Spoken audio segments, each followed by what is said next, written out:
পথ দুর্ঘটনা এড়াতে বিশেষ উদ্যোগ শামশেরগঞ্জ সাব ট্রাফিক গার্ডের। বেশ কয়েকদিন ধরে শামশেরগঞ্জে বিভিন্ন এলাকায় মাইকিং প্রচার হয়ে আসছে যে পথ দুর্ঘটনা এড়াতে 12 নম্বর জাতীয় সড়কের চলাচল করবে না, সঙ্গে বিনা হেলমেট কেউ বাইক মোটরসাইকেল চালাবেন না। মাঝে মধ্যে ঘটেছে এমন ঘটনা, একের পর এক পথ দুর্ঘটনার। এই পথ দুর্ঘটনা এড়াতে জঙ্গিপুর পুলিশ জেলার অন্তর্গত শামশেরগঞ্জ সাব ট্রাফিক গার্ডের পক্ষ থেকে 12 নম্বর জাতীয় সড়কের উপর দিয়ে যে সকল টোটো ই রিক্সা যাত্রী নিয়ে চলাচল করছিল সে সকল টোটোগুলিকে মঙ্গলবার সন্ধ্যা নাগাদ আটক রাখা হয়। সেই সঙ্গে হেলমেটবিহীন বাইক সহ বাইক চালককে আটক করা হয়। টোটো চালকেরা বলেন, আমরা অজান্তে 12 নম্বর জাতীয় সড়কের উপর দিয়ে টোটো নিয়ে এসেছি। আবার কেউ বলেন, আমি টোটো ঠিক করাতে এসেছি। তারা নিজেরাই নিজেদের ভুল স্বীকার করেছে।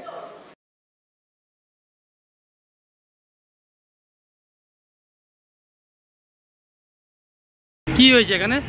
হাইওয়েতে গাড়ি চালাচ্ছিলাম, গাড়ি আটকেছে, সাবধান করছে আমাদেরকে। এর আগে মাইকিং করা হয়েছে, তারপর তুমি হাই রোডে টোটো চালাচ্ছ? হ্যাঁ, মানে তুমি প্যাসেঞ্জার যে আছে তাদের জান ঝুঁকি আছে এই নিয়ে তুমি টোটো চালাচ্ছ, তার জন্য প্রশাসন ধরেছে? হ্যাঁ হ্যাঁ হ্যাঁ। এটা কি ভালো কাজ না খারাপ কাজ? ভালো কাজ, সবার সেফটির জন্য এটা কাজ। সকলের সেফটি হবে এটা। শোনার পরেও তুমি টোটো নিয়ে হাই রোডে চলছো? এবার সাবধান হয়ে গেলাম, আমাকে লোকালে চালাবো আর হাইওয়েতে উঠাবো না গাড়ি, এইটুকু, আর কিছু আর নাই। আর যারা মানে হাই রোডে চালাচ্ছে টোটোওয়ালারা, তাদের জন্য কি বলবা? তাদের জন্য আবার ওদেরকে ধরবেন, ওদেরকে আবার শিক্ষা দেবেন, আমরা যেমন শিক্ষা পেলাম।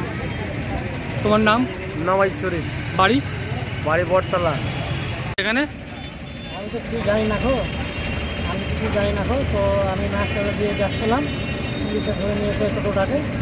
তো আমি সেরকম আমি চালাই না, আমি ভাড়া টাড়া মারি না, আমি চালানতে এসেছিলাম বাস থেকে। এই যে মানে পাবলিকের সুরক্ষার জন্য, যারা প্যাসেঞ্জার তাদের সুরক্ষার জন্য পুলিশ প্রশাসন হাই রোডে টোটো চালাতে মানা করেছে এবং মাইকিং হয়েছে। আর ভুল হয়েছে, আর উঠাবো না। যারা টোটো চালাচ্ছে রাস্তার উপর, তাদের জন্য কি বলবেন? টোটো না ওঠাই ভালো, মেন রোডে। কি নাম আপনার? সুদীপ কুমার দাস। বাড়ি? বাড়ি আপনার? বলবে। কি হয়েছে এখানে? গাড়ি ধরছে স্যার হেলমেটের জন্য। তো আপনার হেলমেট কোথায়? বাড়িতে রেখেছি। তো বাড়িতে হেলমেটটা কি বাড়িতে রাখার জন্য? না স্যার, করার জন্য। তো যারা হেলমেট পরে না তাদের উদ্দেশ্যে কি বলবেন? করতে হবে এটা নিজের জন্য, নিজের সেফটির জন্য। আজকে যে অফিসার আপনার গাড়িটা ধরেছে হেলমেটের জন্য, পরবর্তী দিন কি হেলমেট পরে আসবেন? আর যারা হেলমেট পরে আসে না তাদের জন্য কি বলবেন? তাদেরকে অনুরোধ করবো যে হেলমেটটা যেন পরে।